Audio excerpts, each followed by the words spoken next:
ఇప్పుడు. అంటే లాస్ట్లో ఆర్పి అండ్ సీమరాజా వాళ్ళిద్దరూ చాలా బహిరంగంగా చాలా వీడియోలు చేశారు. అవును.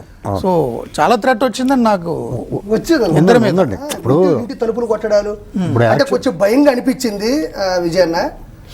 100% అనిపించింది. అంతకు మించి ధైర్యం వచ్చింది నాకు.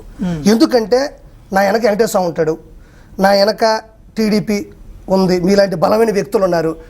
ఇంకా చాలా చూసా. 58 రోజులు ఆమరణ నిరాహార దీక్ష చేసి ఆంధ్రప్రదేశ్ సపరేట్ ఆంధ్ర రాష్ట్రం కోసం అమరజీవైన పొట్టి శ్రీరాములు కూడా మా జిల్లాలోనే పుట్టాడు. ఆ గాలి ఎంతో కొంత నాకు తగులుంటుంది. రెండోది మా ఆవిడతో మాట్లాడుకునే, అమ్మ నేను దిగాల అంటే ఏమవుతుంది, ఏమైనా పర్వాలేదు, ఆంధ్ర రాష్ట్రాన్ని కాపాడడంలో నా వంతు నేను ఉండాలనుకున్నా. 2-3 సార్లు ఆ పార్టీని కొన్నా, కదిలి రండి తిరుగుదే కదిలి, ఆ కథల్లో నేను కూడా కదిలిపోయా. ఎవడు ఫోన్ చేసినా నాకు ఏదన్నా తను కూడా భయపడేదంట కదా మీ సెక్యూరిటీ. 100% ఏందన్నా బూతులు కదా. ఇప్పుడు మనం ఏది పెట్టినా బూతులు వాళ్ళకే. నేను ముందే చెప్తున్నా, వాళ్ళు జోంబియాస్.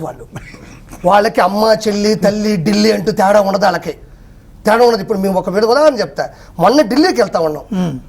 ఢిల్లీకి వెళ్తున్నానయ్యా సార్ చెప్పడం మంచి. ఢిల్లీకి వెళ్తా ఉంటే నేను అలా వస్తూ ఉన్నాను. ఒక 4 ఎయిర్పోర్ట్లో 22A 22B ప్లాట్ఫామ్ దగ్గర నిలబడుకుంటే ఒక 4 ఏం తమ్ముడు ఎగిరెగిరి పడతా ఉండవు, ఏంది పరిస్థితి, నాకు తెలిసి తొందరలోనే పోతా ఉన్నాడు అనగానే ఏందో లేదో సరదాగా అంటే నేను వచ్చేసా. కట్ చేస్తే అటుగా బైరెడ్డి సిద్ధార్థ రెడ్డి వచ్చాడు. అందరూ కలుసుకున్నారు. మనోళ్ళు నన్ను చూసి నవ్వుతున్నారు. సరే పోనీలు అని చెప్పేసి ఇటు వచ్చి నిలబడితే క్యూ లైన్లో ఉన్నాం. ఆ పక్క నుంచి ఇప్పుడు ఫోన్ చేసి చెప్తున్నాడు నేనంటే భయపడ్డాడు అని. సర్లే పోనీ ఇలాంటి జుజుపీలు చాలా చూశాను అనుకుని పోయా. కట్ చేస్తే నా వెనక సీటే బైరెడ్డి సిద్ధార్థ నా వెనక సీటే. నా దగ్గర ఫోటో కూడా ఉంటుంది. ఆ ఫోటో అయిపోయింది. తర్వాత ఢిల్లీ ఎయిర్పోర్ట్లో దిగిన తర్వాత టాయిలెట్ దగ్గరికి వెళ్తా ఉంటే అక్కడ మళ్ళీ ఏంది పరిస్థితి ఇదంటే తమ్ముడు ఏంది పరిస్థితి ఇదంటే ఏం లేదన్నా ఆ పక్కన బుడిగీలు అమ్ముతుంటారు, చిన్న చిన్న కార్లు బొమ్మలు, అవి తీసుకుని వెళ్ళి ఆడుకోబండి, మీరు ఇంకా కొంచెం భ్రమలో ఉన్నట్టున్నారు.